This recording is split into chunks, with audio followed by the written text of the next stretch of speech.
통쾌 상쾌통쾌 정치 토크쇼 정치인싸 인사해 주세요. 안녕하세요, 강성필입니다. 안녕하세요, 강수영입니다. 안녕하세요, 류자입니다. 안녕하세요, 윤우성입니다. 네, 안녕하세요. 저는 MBC 아나운서 이정민입니다. 광고 듣고 시작하겠습니다.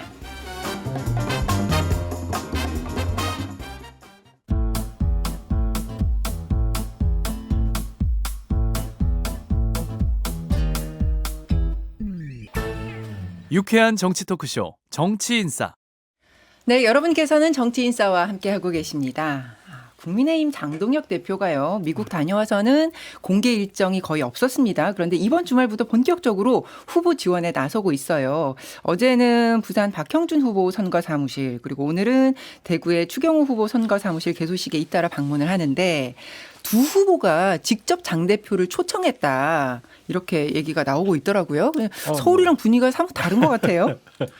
다를 수 있죠. 후보 입장에서는 이제 그래도 당 대표인데 완전히 배제하고 선거운동할 수 없다고 볼 겁니다. 대구나 부산의 선거 분위기는 이제 그런 차원에서 보고 그리고 이런 생각도 할 거예요. 장 대표 관련해서 여러 얘기가 나오는데 당 대표가 한 번도 안 오는 게 더 오히려 후보 입장에서는 또 부담이 될 수 있잖아요. 자꾸 물어보고. 그러니까 선거 초반에 일단 한번 숙제는 초대하고 끝내고 뭐 그런 얘기도 있더라고요. 예. 어쨌든 지금 저희 당 상황에서 장 대표가 당 대표인데 후보들로부터 별로 환영받지 못한 이 상황을 본인 스스로 타개하지 않으면 안 된다. 예, 그런 묵직한 과제가 당 전반에 있다. 이건 인정하지 않을 수가 없겠습니다. 그 낙동강 전선만큼은 사수해야 되는데 그 얼굴은 장 대표여야 된다, 뭐 이런 분위기일까요?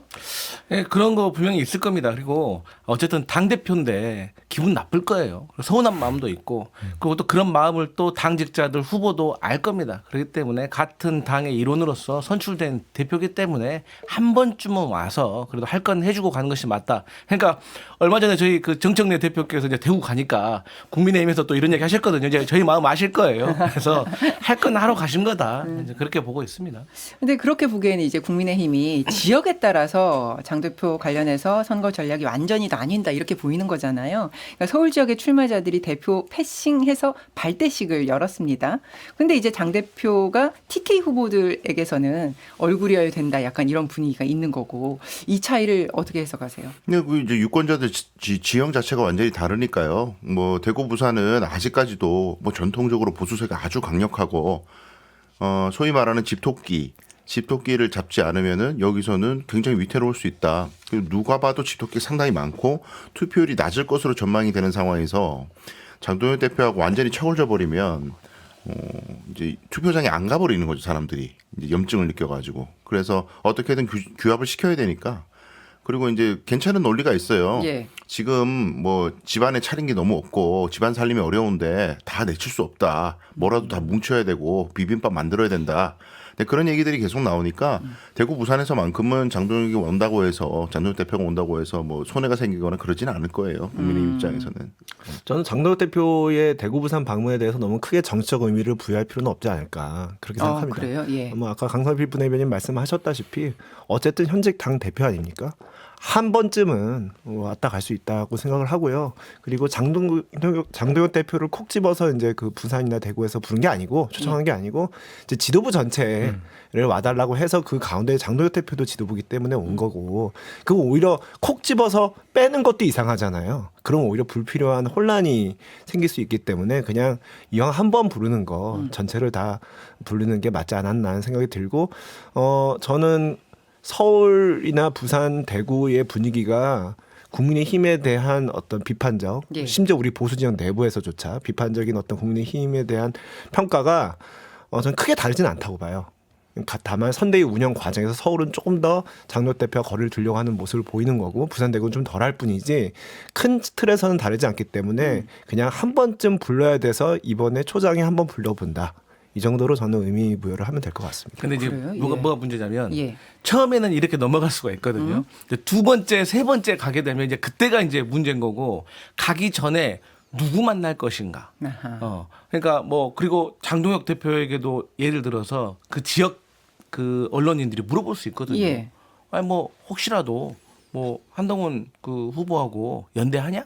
뭐 단일화하냐? 뭐 이런 거 물어볼 수도 있거든요. 그런데 거기에 대한 또 답변이 또 어떤 영향을 미칠지 몰라요. 그게 국민의힘 후보들에게 좋게 될 수도 있고, 또 혹은 한동훈 전 대표에게 또 좋게 영향을 미칠 수도 있고 그래서 다른 어떤 모습들이 보여질 수 있는데 근데 보통의 우리가 선거를 보면 결국에는 이제 후보 등록까지 끝나버리면 당대표가 실질적으로 전국을 웬만큼 인기가 좋지 않고서는 이렇게 거의 희미해지거든요. 아하. 격전지의 이슈로 이제 뭐 르포식으로 가기 때문에 저는 장동혁 대표도 이제 곧 퇴장할 날이 멀지 않았다 그렇게 보여져요.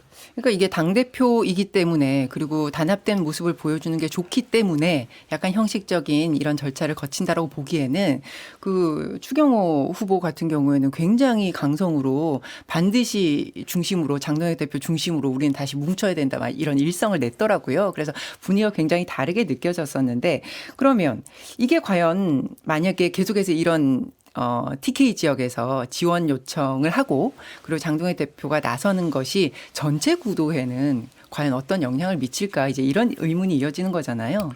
그걸 염려하기 때문에 중앙선대위에 뭐 장동혁 대표가 이름을 올리냐 안 올리냐 그걸 가지고 뭔가 문제가 있다 이런 기사들이 양산이 되고 있잖아요.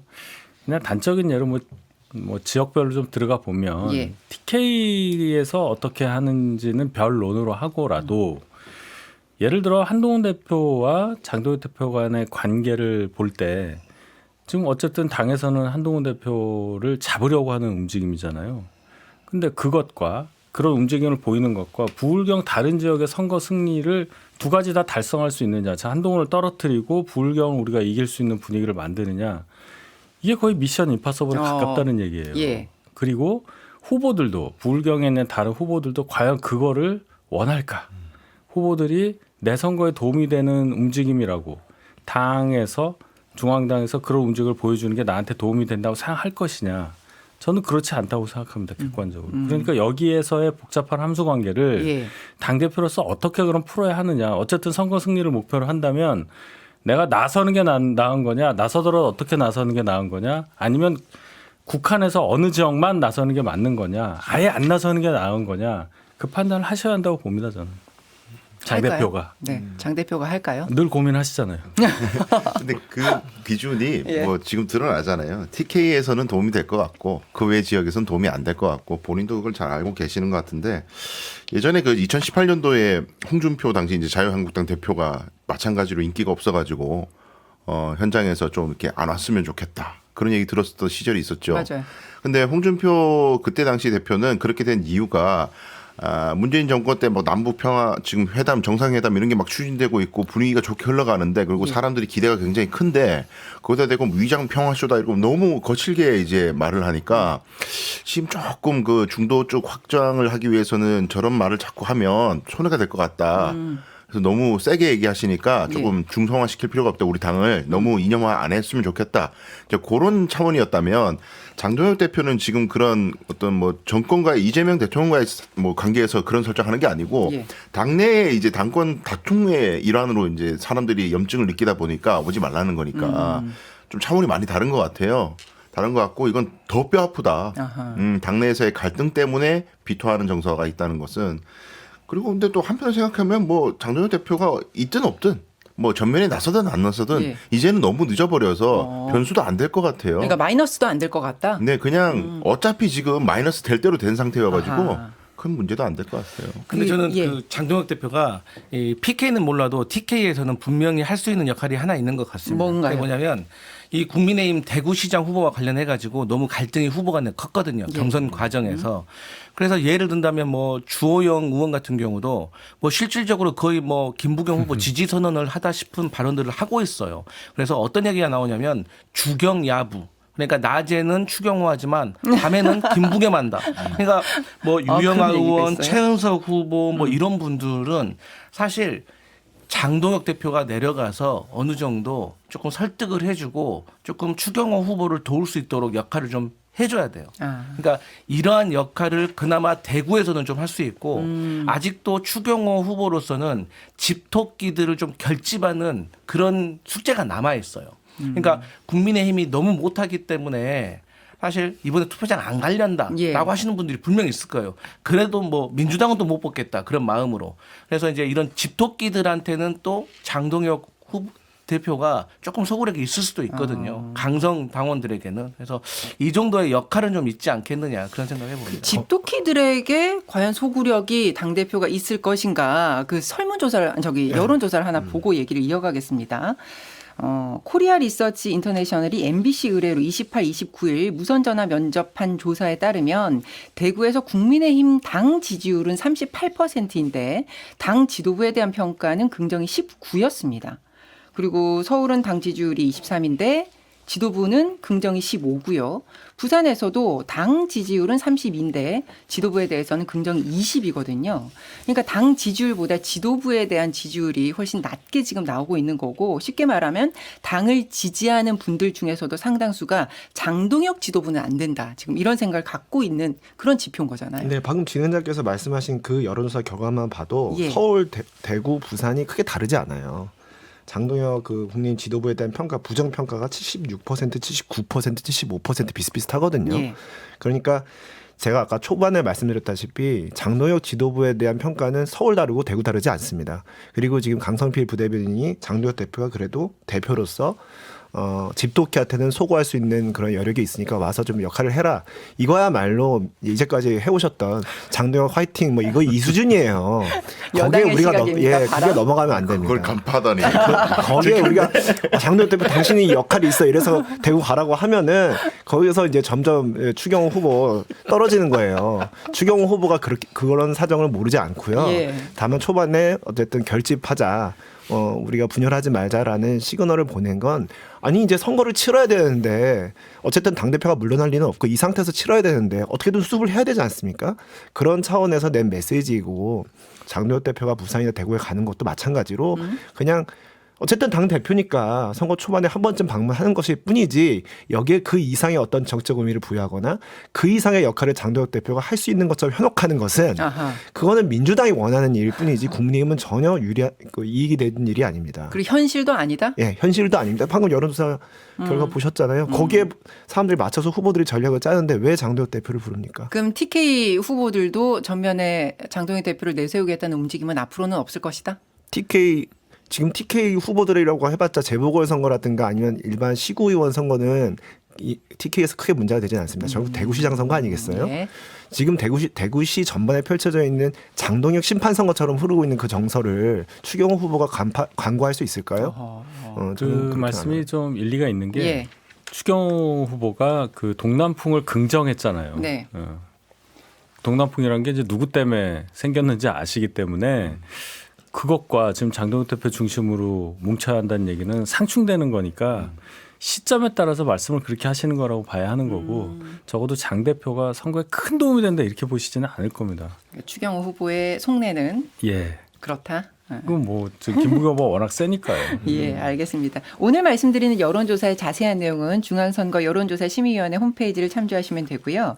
지금 국민의힘에서는 당대표와 원내대표 투톱 갈등설도 있지 않습니까?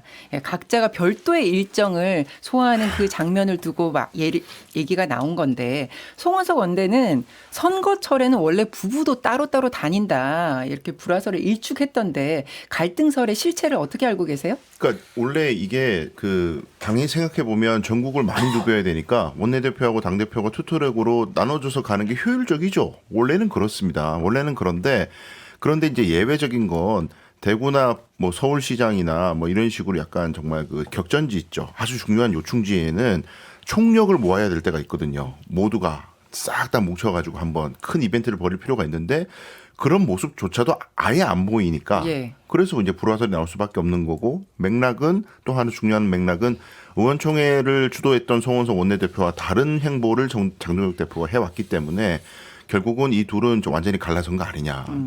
결국 근데 대놓고 갈등하는 모습을 보여주면 서로에게도 안 좋고 당에게도 안 좋고 선거에도 안 좋으니까 대충 그냥 이제 어설픈 동거만 하고 있을 뿐이지 사실상 노선이 완전히 달라진 거 아니냐. 뭐 그렇게 볼 수 있을 것 같고. 이게 사실 저륜 얘기 나올 때부터 이런 갈등은 있었는데 지금 이 이상 기류는 맞는 거예요? 저는 아니라고 생각해요. 저는 그냥 역할 분담이라고 생각합니다. 예, 왜냐하면 말씀하신 대로 지금 선거 과정에서 원내대표와 당대표의 역할이 다르고 저도 선거를 해봤지만 그 한 사람이라도 더 달리 다른 곳에서 사람들 인사드리는 게 굉장히 효과적이고 효율적이거든요. 그래서 그런 차원에서 지금 역할 분담이 이루어지고 있는 것뿐이고 약간의 갈등설이 있는 거는요. 전략적으로 오히려 국민의힘에 좋습니다. 그래요? 예, 왜냐하면 지금 워낙 장동혁 대표 자체에 대한 비토론이 크기 때문에 어느 정도 원내 지도부가 장동혁 대표를 위시한 당 지도부와 약간 거리를 두는 것이 어떻게 보면 국민의힘이 약간이라도 절윤한 것 같은 모양새를 보일 수가 있거든요. 약속 대련? 그러니까 전략적으로 역할 분담을 해볼 수가 있다. 예. 다만 그 과정이 그럼 서로 말씀하신 대로 뭐 파열이 나서 아예 서로 따라가는 것 정도의 그런 갈등 수준에 이르렀느냐? 그건 절대 아닙니다. 양쪽 다 그거 부인하고 있고요. 그래서 저는 선거에 맞아서 우리가 이기기 위해서 적절하게 원내 지도부와 당 지도부가 역할 분담을 통해서 적절한 긴장 관계를 가져가는 게 아닌가 그렇게 보시면 될 것 같아요. 근데 근데, 사실 예. 두 분 하셨던 얘기 우리 다 알고 있는 내용이거든요. 아 당연히 뭐 같이 다니는 게 좋을 때도 있고 따로 다니는 게 좋을 때도 있어요. 근데 이게 왜 지금 문제가 되고 갈등설로 번지느냐? 이거는 제 생각에 한 두 가지 정도의 문제가 있는 것 같아요. 예. 하나는 가까운 시기적으로 봤을 때는 지금 중앙선대위를 구성하는 걸 두고 조금 송원석 원내대표하고 장동혁 대표하고 조금 의견 차이가 있는 것 같아요. 네. 그러니까 송원석 원내대표로서는 본인이 조금 더 주가 되는 그런 중앙선대위를 좀 꾸리고 싶고 그러면서 좀 장동혁을 배제하고 싶은데 장동혁 대표는 또 그게 당대표로서 좀 못마땅한 것 같고 그다음에 최근에 이제 그 송원석 원내대표가 조기 사퇴를 한다 뭐 이런 얘기가 있었거든요. 예. 또 거기에 대해서 송원석 원내대표가 또 최근에 보면 또 조기 사퇴 안 할 것 같은 또 뉘앙스도 있어요. 그 얘기는 좀 들어갔어요. 네. 그렇기 때문에 이런 것에 대한 조금 주도권 싸움이 아닌가라고도 좀 보여지는 거지. 사실상 뭐 같이 다니냐 따로 다니냐 이거 정말 의미 없는 문제거든요. 그러니까 그건 아까 되게 원론적인 말씀이다. 네. 그 말씀을 하시는데 지금 언급하신 내용을 좀 들여다 볼게요. 송원석 원대가 나경원, 안철수, 김기현 의원이 공동으로 선대위원장 맡고 대표는 빠지시라 했다. 약간 이런 후문이 있어가지고 기자들이 이제 질문을 했습니다. 그랬더니 박성훈 수석 대변인이 새 의원에게 공동 선대위원장직 제안한 게 당 지도부에서 합의된 게 맞냐 이렇게 물었더니 당 대표가 추천을 요청한 건 맞고 송 원내대표가 판단을 한 것으로 알고 있다. 그래서 장 대표 의견이 반영된 거냐 이렇게 물었더니 그거는 확인해드리기 어렵다. 이제 이렇게 얘기를 한 거예요. 그러니까 이제 이런 맥락 속에서 뭐 갈등이 있고 어쨌든 송 원내대표도 장동혁 대표는 이번에 선대위를 꾸림에 있어서 좀 뒷선에 있는 게 낫겠다 이런 생각들을 가지고 있나. 그러니까 이거를 사이가 좋아서 이런 얘기 나온 건 아니잖아요. 게다가 이제 하나 우리가 더 봐야 될 거는 장동혁 의원이 장동혁 대표가 되는 과정에서 대표에 출마하라고 굉장히 지원해주고 처음에 그런 제안을 했던 분 중에 한 분이 송원석 원내대표로 우리는 다 알고 있어요.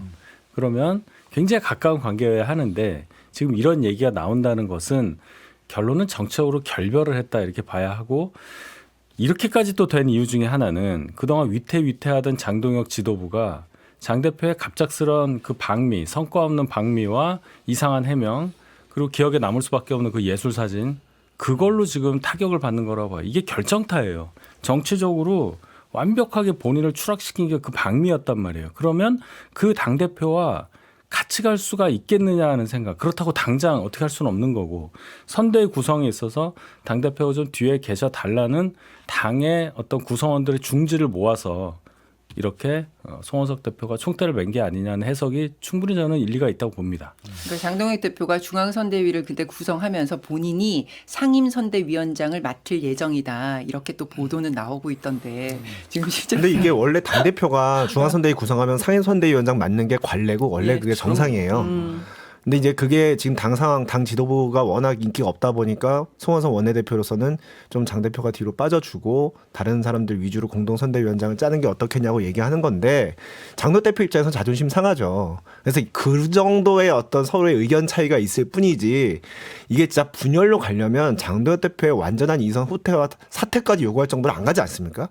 그러니까 이거는 어떻게 보면 역할 분담 차원에서의 전략적 어떤 행보이지 이걸 가지고서 너무 이게 불협이 심해서 서로 아예 다른 길을 간다 이렇게까지 저는 확대 해석하는 것은 좀 무리가 있다. 근데 제가 좀 답답한 게 이제 전략적으로 그런다 치면 예. 결국 선거하면 잘해보자고 전략적으로 뭘 세웠다는 얘기잖아요.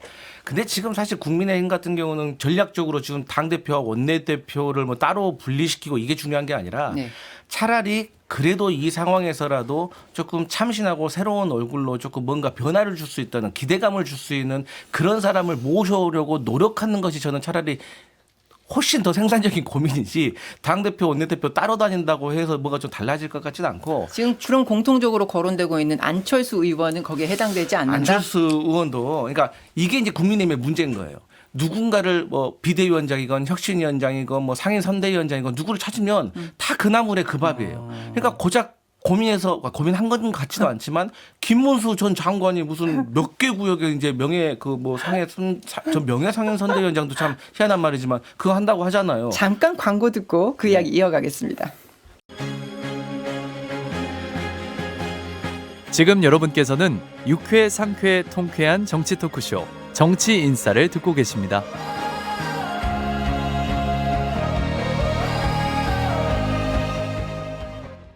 네, 광고 들어가기 전에 네. 지금 각 지역에서 김문수 전 장관이 매우 인기다. 선대위원장 맡아달라는 러브콜이 쇄도하고 있다. 이 말씀을 하셨는데 장동혁 대신 김문수 이건 어떻게 해석하세요? 그러니까 이거는 뭐 약간의 전략인데 지금 김문수 전 대선 후보죠. 대선 후보 당시에 40% 넘는 득표를 기록했잖아요. 그런데 생각을 해보면 그때 김문수 후보는 국민의힘의 당권파하고 갈등을 했어요. 어쨌든 후보 교체를 시도했고 당권파는.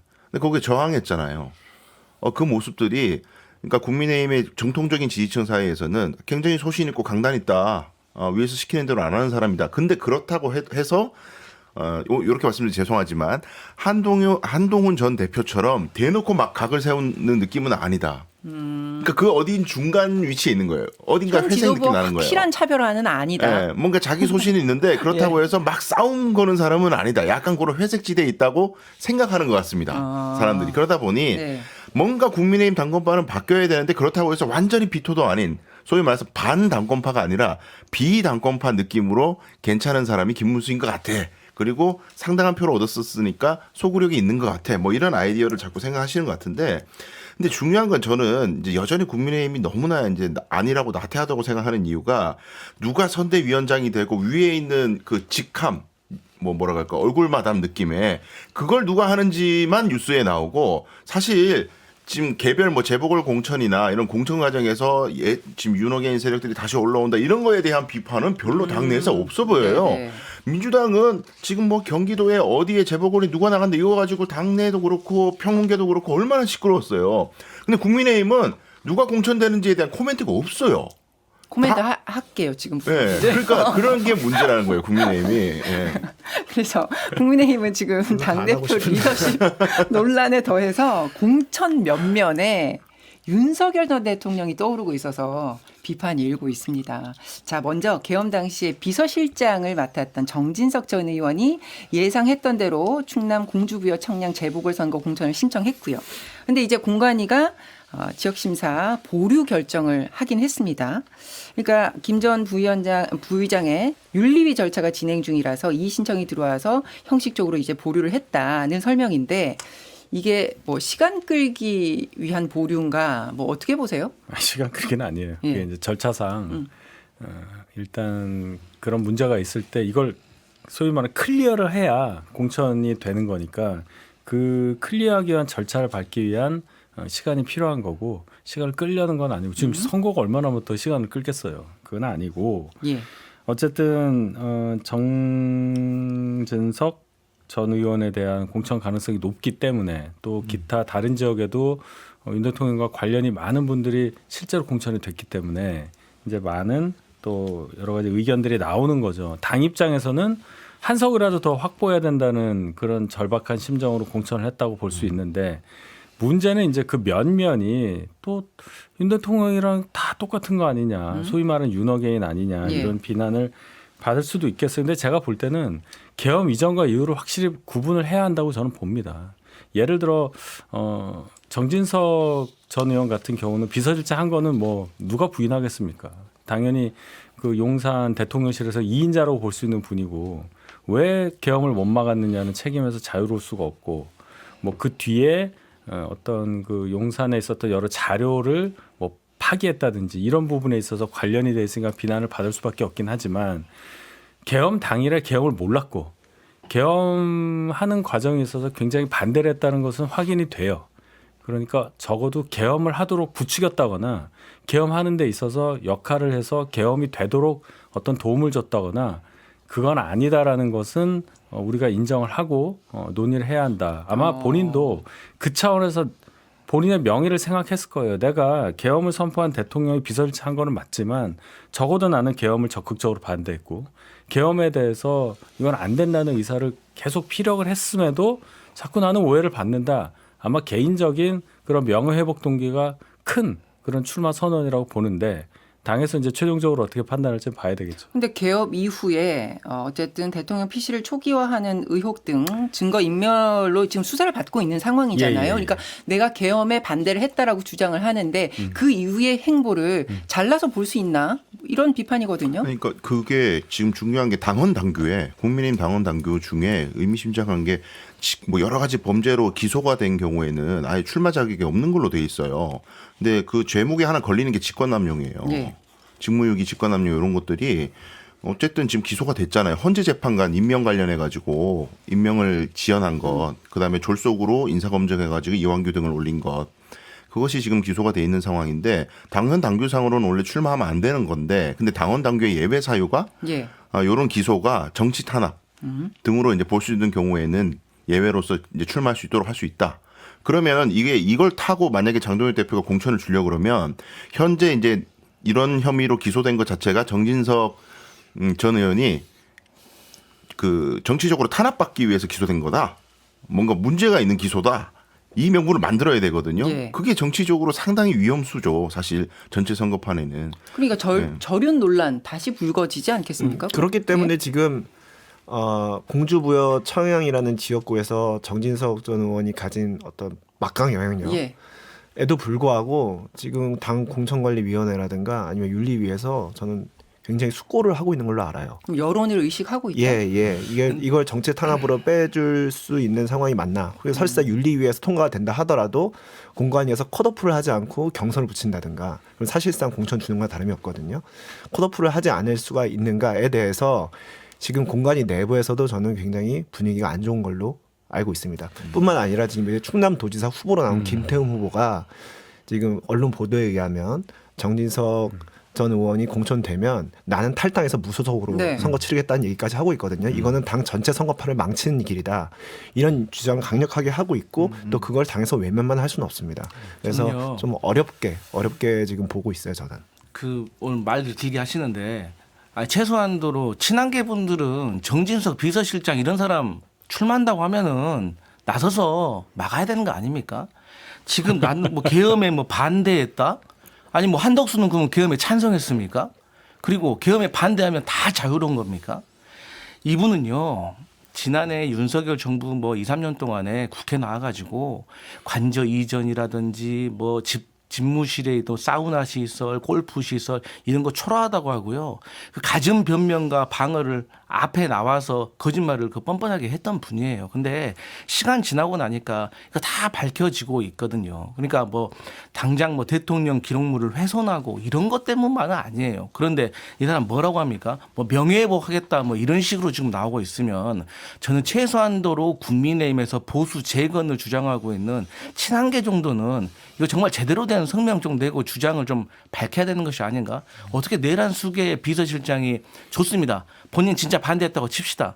그럼에도 불구하고 그 정권에서 2인자 역할을 했으면 그 책임감이라도 생각해서 좀 나와서는 안 된다라고 좀 말씀을 하셔야 되는 것이 아닌가 이제 얘기를 싶어요. 하려고 그런 거예요. 아, 그러시구나. 진행자께서 여쭤보신 질문에는 그게 없었기 때문에 이제 얘기를 해야 되죠. 이게 전체 선거판에 미치는 영향부터 시작해서 이게 맞느냐. 제 개인적으로 그렇게 생각합니다.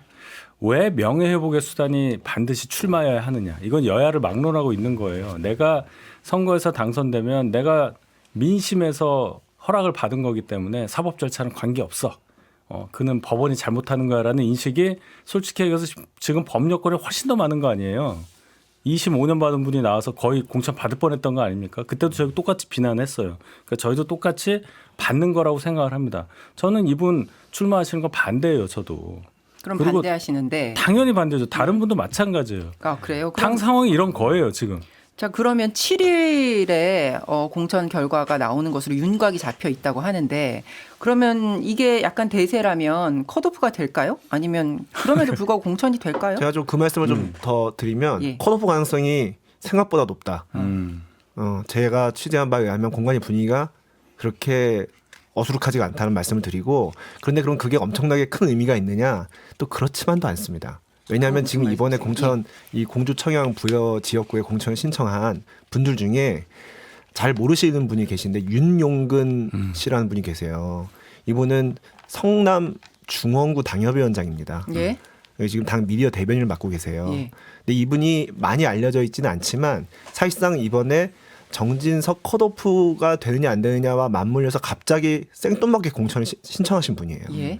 이분이 당권파에 굉장히 가깝고 이정현 야상 공관위 때 공관위원도 지내셨던 분입니다. 그러니까 굉장히 당권파랑 가까운 야상. 아주 가까운 분으로 알려져 있어요. 근데 예. 이분이 부여 출신이거든요. 아, 예. 그래서 전 출마 공천을 신청할 수 있다고 보는데 굉장히 생뚱맞죠. 이런 흐름을 봤을 때 이 정진석 전 의원에 대한 컷오프가 불가능한 게 아니구나. 왜냐하면 대안이 있는 확실한 거예요. 대안이 당권파에 있다. 대안이 있는 거예요. 이 윤용근 씨는 굉장히 강력한 탄핵 반대론자입니다. 그러니까 뭐 집회, 뭐 탄핵 반대 시위, 헌재 시위 이런 데도 꾸준히 나가셨던 그런 분이거든요. 그럼 오히려 산 넘어 산이네요. 근데 뭐 이런 식의 보관이 있다면 오히려 이게 굉장히 좋은 카드였지 않나요? 국민의힘으로서는 보란 듯이 그러니까 공천 신청을 했을 때 정진석 전 의원이 신청을 했을 때 우리는 이러이러한 사유로 이런 부분에 있어서는 우리가 공천을 할 수 없다. 컷오프를 딱 하면. 그게 아마 그게 그렇게 할 수 있는 거죠. 근데 이제 예. 윤리위에 있는 거는 어떻게 형식적으로 윤리를 거쳐야 되는 거예요. 일단 기소된 사람은 피선거권이 어쨌든 당규상으로는 박탈되기 때문에 그걸 회복시킬지 말지에 대한 판단을 먼저 거친 다음에 지금 진행자께서 말씀하신 국민의힘 공관위 차원의 정무적 판단 있죠. 그게 내려지는 거죠. 순서가 그런 것뿐이에요. 지금. 근데 사실 그 정무적 판단을 조금 더 신뢰감을 주려고 했다고 하면 사실 박덕흠 공관위원장이 사실 이 정진석 전 비서실장과 관련된 이 심사 관련해 가지고는 본인이 좀 회피를 하고 빠져야 돼요. 왜냐하면 두 분의 관계 지금 유명하잖아요. 근데 아직 어떻게 들어오지를 않았다는 거죠. 이 관계가 안 됐으니까. 그러니까 공정한 것을 하기 위해서는 지금이라도 이 박덕흠 이분도 빠져야 돼요. 아마 그렇게 될 그렇게 거예요. 한다고는 그렇게 얘기했었어요. 할 거예요. 회피한다고. 그러니까 보면 우리가 이제 정진석 전 의원에 대해서 집중하는데 잘 보세요. 인천 연수갑 같은 경우에도 당협위원장이 있습니다. 있는데 지금 공천된 분은 인천의 다른 쪽에서 활동을 하던 박종진 전 위원장이에요. 예. 이렇게 오셨다면 그분이 어떤 활동을 했는지도 비슷합니다. 지금 그런 분위기란 말이에요. 원래 그 지역에 있었던 분이면 또 모르겠는데 이렇게 어떻게 보면 조금 더 강한 보수색을 띤 윤 대통령과의 관계를 강조하는 분을 굳이 옮겨서 거기다 하고 또 이진숙 방통위원장이야 전 방통위원장이야 뭐 우리가 얘기했듯이 그냥 거기 가고 뭐 이런 분위기들. 그다음에 이제 하남은 제가 볼 땐 모르겠어요. 이용 위원장이 계속 하고 있었으니까 뭐 어쩔 수 없다고 하더라도 그동안 얘기했었던 뭐 유승민 전 의원 차출설은 이런 거 전혀 없이 그냥 확 나와버렸잖아요. 그러니까 이런 것을 볼 때 적어도 당 지도부 그리고 공관위에서는 그냥 그 큰 어떤 개혁의 흐름을 지금 이번 공천에 적어도 재보궐 공천에 반영하겠다는 생각은 없다고 봅니다. 그러니까 가만히 들어보니까 예. 이게 어떤 국민의 어떤 정서를 생각해가지고 정진석 전 비서실장 이거 컷오프 시키려고 하는 게 아니라 그냥 당권파가 자기 사람들 심기 위해서 그냥 좀 작업을 하고 있는 게 아닌가 더 가가진 것 같아요. 그러니까 일반적으로 지금 민주당에서 재보궐 공천 관련해 가지고 막 토론이 펼쳐지고 김용 전 부원장이 가냐 안 가냐 뭐 김용남 후보를 갖다가 뭐 하남으로 보내냐 안 보내냐 막 그렇게 시끄러웠잖아요. 아까하고 겹치는 말씀이긴 하지만 근데 그거는 당선될 가능성이 높기 때문에 그래요. 그 지역구들이. 근데 국민의힘은 상대적으로 막 뭐 친윤 색채가 강한 사람들이 공천돼도 별 말이 없었던 걸 이해할 수는 있는 게 당선 가능성이 그리 높지 않기 때문에 지금 선거 구도상 그거에 대해서는 약간 자포자기 심정으로 언급 안 하는 건 저는 이해가 된다. 근데 공주는 정진석 역할이 영향력이 너무 크다 보니까 당선될 가능성이 크잖아요. 예. 그 다른 국민의힘 후보가 돼도 당선 가능성이 크단 말이에요. 그러면 여기에 대해서는 당내에서 토론이 뜨겁게 올라와야 되는데 너무 무기력해요. 국민의힘이. 이러니까 이제 보수층에서는 이 당을 쇄신하려고 하는 진정성이 지금 의원들이 있는가. 장동력을 떠나서 구성원들이 지금 다 죽어 있는 거 아니냐. 여기에 저는 절망감을 느끼려고 봐요. 그렇죠. 그러니까 윤석열 전 대통령의 얼굴이 떠오르는 인물들로 공천하는 것도 문제인데 그 이면에는 사실은 그들보다 더한 이제 당권파 내 사람들을 앉히기 위한 움직임이 있다. 지금 뭐 그런 말씀이신 거잖아요. 지금 국민의힘에서는 107석인 의석을 110석 이상으로 늘리겠다는 목표이기 때문에 당선 가능성을 최우선 기준으로 삼고 있다. 이렇게 지금 내세우고는 있거든요. 그러면 정진석 전 의원 같은 경우는 당선 가능성이 매우 높은 경우잖아요. 그리고 지금 뭐 대구 같은 경우도 이진숙 전 위원장이라든지 뭐 그리고 울산 갑도 그렇고요. 어쨌든 윤석열의 얼굴이긴 하지만 그래도 당선 가능성이 높기 때문에 그냥 공천을 한다. 뭐 지금 이런 분위기인데 그러면 그 자기들이 생각하는 그 목표는 달성 가능하다. 이렇게 봐요?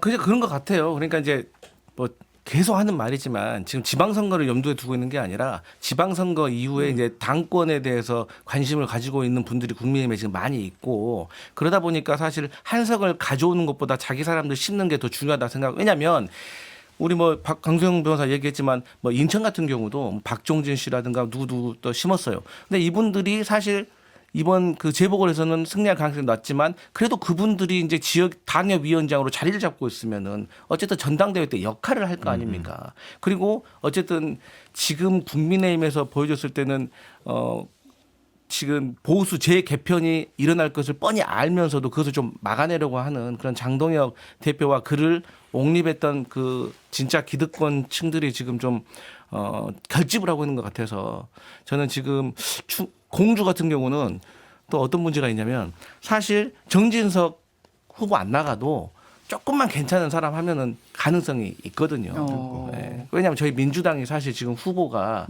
제대로 세워지지 않았기 때문에 그래서 이제 저는 그 장동혁 대표가 겉으로는 뭐 이런저런 얘기를 하지만 결국에 저는 장동혁 대표가 그냥 6월 4일 날 나 그만두겠다. 그런 얘기를 좀 하면서 나름대로 좀 개혁을 좀 하려고 하는 그런 모습을 기대하는 거예요.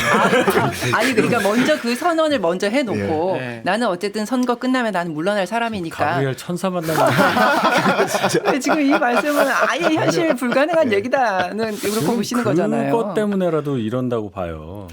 지금 말씀하신 대로 그러니까 당협위원장이 된단 말이에요. 예. 후보가 낙선을 하더라도. 그럼 그 다음에 벌어질 일이 비대위 출범 후 뭐 전당대회 아니면 뭐 할까 뭐 신임 투표? 뭐 이런 과정으로 갈 거 아니에요. 그러면 이분들이 다 표인데 그렇죠. 이 미리 사전에 하려는 작업을 하고 있는 건데 지금 6월 4일에 뭐 제가 얘기는. 좀 장동혁 대표 좀 감싸다 보니 의욕이 앞섰습니다.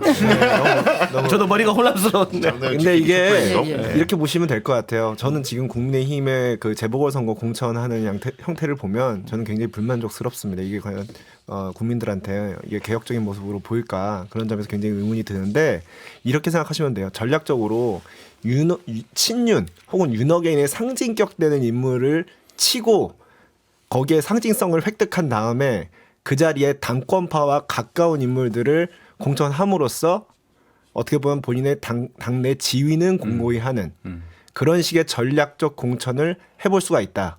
네, 저는 지금 돌아가는 판은 그런 쪽으로 돌아가고 있다고 생각합니다. 만약에 박덕흠 공관위원장과 정진석 전 의원의 그런 특수관계에도 불구하고 이번에 정진석 전 의원이 컷오프 되잖아요. 그리고 그 이후에 그럼 누가 공천을 받는지 한번 보십시오. 만약에 제가 말씀드린 윤용근 위원장, 전 위원장이 공천을 받는다면 제가 말씀드린 그 논리가 굉장히 설득력 있게 느껴지실 거예요. 그러니까 근데 그럴 가능성이 있는데 왜 조용하냐 이거예요. 국민의힘 내부가 막 펄펄 끓어가지고 막 난리가 나야 되는데 너무 무기력하다는 거예요. 그러니까 개혁의 의지가 있느냐. 그런 개혁의 의지가 없다는 걸 국민들이 기가 막히게 눈치를 채시기 때문에 여론조사가 이렇게 안 좋게 나오고 있는 근데 거예요. 제가 말하지만 장동혁 대표가 문제가 아니라니까요. 그러니까요. 네, 장동혁 대표가 문제가 아까 제가 그 말을 하고 싶었는데 이제 지금 그 기득권층이 있어요. 뭐 소위 뭐 국민의힘 사람분들은 뭐 TK의 현역 의원들이라고 뭐 언더 찐윤이라고 표현을 하시더라고요. 그들이 그들의 기득권을 지키기 위해서 그냥 장동혁이라는 사람을 얼굴만으로 내세웠을 뿐이고 이제 장동혁 내려갈 겁니다. 이제 더 이상 뭐 버틸 수 있는 재간이 없어요. 그러면 또 다른 누군가 세울 거예요. 근데 그 세울 때 세우더라도 어쨌든 포인트마다 장동혁의 대리인이 아니라 그 언더 찐윤의 대리인들을 지금 세우는 그런 것을 하고 있기 때문에 그래서 이제 국민의힘이 힘들어지는 거죠. 그래서 추경호 후보가 굉장히 의미 있는 얘기를 했다니까요. 동남풍이 수도권까지 이어져야 한다는 얘기를 하셨단 말이에요. 그분도 그런 생각 한단 말입니다. 당이 이 상태로 있는 이유는 기득권을 향유하고 있는 분들이 당에 그냥 그대로 머물러 있고 이분들은 지금 이 지방선거에 대해서 의견을 낼 이유가 전혀 없고 자기 선거가 아니니까 당권이 비슷한 사람으로 계속 유지될 경우에 본인 공천에 전혀 문제가 없다는 생각을 하고 있기 때문이잖아요. 그러니까 이런 방향이 나의 정치적 이득과 관계되어 있는 사람은 원외거나 밖에 있는 거예요 지금. 그러니까 목소리를 내려고 해도 또는 낸다고 하더라도 들리지가 않는 거죠. 그래서 부산 북구 갑선거가 굉장히 중요하다. 자, 뭐 이 얘기를 종합을 해보면 결국에는 포스트 지선, 그러니까 6.3 지방선거 이후에 국민의힘이 과연 개혁의 모습을 보여주면서 새롭게 거듭날 것인가, 국민들의 선택을 받을 것인가, 그 다음 총선까지 생각을 해서. 근데 그렇게 굉장히 비관적이라는 결론인 거잖아요. 자, 그러면 민주당은 과연 포스트 지선에 어떤 식의 시선들이 모여지고 있는지 짧게 얘기를 하고 오늘 끝내도록 하겠습니다. 인천 연수갑에 전략 공천된 송영길 전 대표가 정청래 대표가 자신의 공천을 준 게 아니다라는 식의 인터뷰를 했는데 이제 정확한 워딩은 이렇습니다. 공천을 정청래 대표가 줬다는 표현은 맞지 않다. 그러니까 당원들의 뜻이 더 크게 작용했다 이렇게 읽히긴 하는데 이 인터뷰는 어떻게 해석하셨어요? 뭐 견제하려는 의도가 있을 수 있다고 봅니다. 제일 중요한 코멘트가 제 생각에는 집권 1년도 안 돼가지고 명청 갈등이라면서 집권당 대표하고 청와대가 새싸움을 하는 것처럼 보여서는 절대로 안 된다. 이런 코멘트를 하셨단 말이에요. 절대 그런 말이 안 나오도록 해야 된다. 근데 이게 듣기에는 이때까지는 이랬다는 거거든요. 예. 거꾸로 뒤집어 보면 이때까지 이런 얘기가 자꾸 나왔다는 얘기고 타당하지 않다는 거예요. 근데 이걸 정당대회에 얼마 안 앞두고 이야기하시는 거는 당연히 어느 정도 의도가 있다고 봐야 되는 거겠죠. 근데 뭐 선회하자면 본인이 전당대회에 안 나오더라도 어떤 사람이 당대표가 되더라도 심지어는 정청래 대표가 연임이 되더라도 잘하라는 의미다. 이렇게 선회할 수 있습니다만 그러나 이제 송영길이라는 전 대표라는 이 무게감을 비춰봤을 때에는 당연히 지금 그리고 또 원래는 거론되었던 뭐 김민석 총리 조용하잖아요. 그러니까 아무 대안 없이 그냥 정청래 대표가 연임할 것인가 주목되고 있는 상황에서 마침 또 인천에 공천을 받은 송 전 대표가 이런 말씀하시는 거는 정치적으로 굉장히 의미가 있다고 봐요. 이래서 송영길 전 대표가 공천받기가 어려웠던 거예요. 계양 의뢰 공천을 받았어야 됐고 그다음에 연수갑을 가야 되는데 그것도 안 되고 뭐 하남에 간다 뭐 광주에 간다 전국을 막 돌렸잖아요. 그러다 결국 연수갑의 공천을 받게 됐는데 공천을 받자마자 내는 일성이 정청래 지도부에 대한 어떻게 보면 비판적 메시지를 낸 거예요. 이 얘기는 민주당의 차기 전당대회를 앞두고 저는 한 말씀으로밖에 볼 수가 없다고 생각하고 친명계 그리고 이재명 대통령 측에서 어쨌든 플랜 A로 다음 차기 전당대회 대표 플랜 A로 김민석 총리를 예. 어쨌든 준비하고 있었던 걸로 알고 있는데 플랜 B도 있는 거 아닌가? 둘을 다 내세워 보고 워낙 민주당 당내에 정청래 대표가 세기 때문에 여러 A, B 수단을 갖고 보고 이렇게 붙여본데 혹시 A가 튀어나간다고 하더라도 B로서 충분히 대응해 볼 수 있는 주자로 송영길 전 대표를 세운 것이 아닌가 저는 그런 생각이 듭니다. 강 대변인님. 저는 뭐 이제 송영길 전 대표 관련해 가지고 뭐 사람들은 전국으로 돌렸다고 하거든요. 뭐 광주 보내고 뭐 하남 보내고 사실 그거 보통 사람들이 봤을 땐 다 행복한 고민이에요. 어디 가도 다 될 수 있는 사람이거든요. 공천을 주냐 안 주냐가 사실 문제지. 근데 한 가지 아쉬웠던 점은 뭐가 있냐면 애초에 줄 거였다고 하면 빨리 결정을 해줬다고 하면 이것이 조금 더 분위기는 좋았을 것이다. 그러니까 사람이 그렇잖아요. 이게 아니 그래서 지금 송 대표의 이 메시지의 핵심이 뭐냐고요. 저는 뭐 전당대회 출마해가지고 예. 다음 당권에 도전하겠다.